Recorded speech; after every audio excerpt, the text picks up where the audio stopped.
Ni saa 5:15 usiku hapa Dar es Salaam, na hawa maaskofu wamefika hapa usiku huu sasa hivi kwa sababu ya taharuki iliyotokea, kwamba tunaona hapo polisi wamekuja kuzunguka kanisa la Ufufuo na Uzima hapo Ubungo, na maaskofu hao wamekuja haraka kukimbia kuja kusikiliza ni nini kinachoendelea. Of course hata mimi mwenyewe sijajua kinachoendelea, lakini naona hapo nje kuna defender za polisi kama 3 hivi wamekuja kuzunguka kanisa.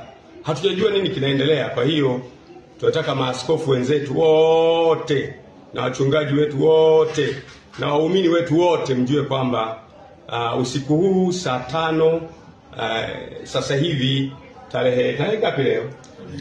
Tarehe 2 tumezungukwa hapa na polisi hapa. Sijui wanataka kufanya nini, na maaskofu wamepata taharuki, wamekimbia usiku huu kutoka madhehebu mbalimbali kuja kuangalia ni nini kinaendelea kufanyika. Kwa hiyo nitaendelea kuwajulisha, lakini kwa ufupi ni kwamba kuna watu wamefika hapa kanisani.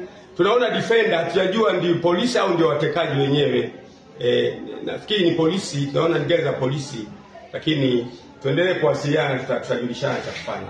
Asanteni sana.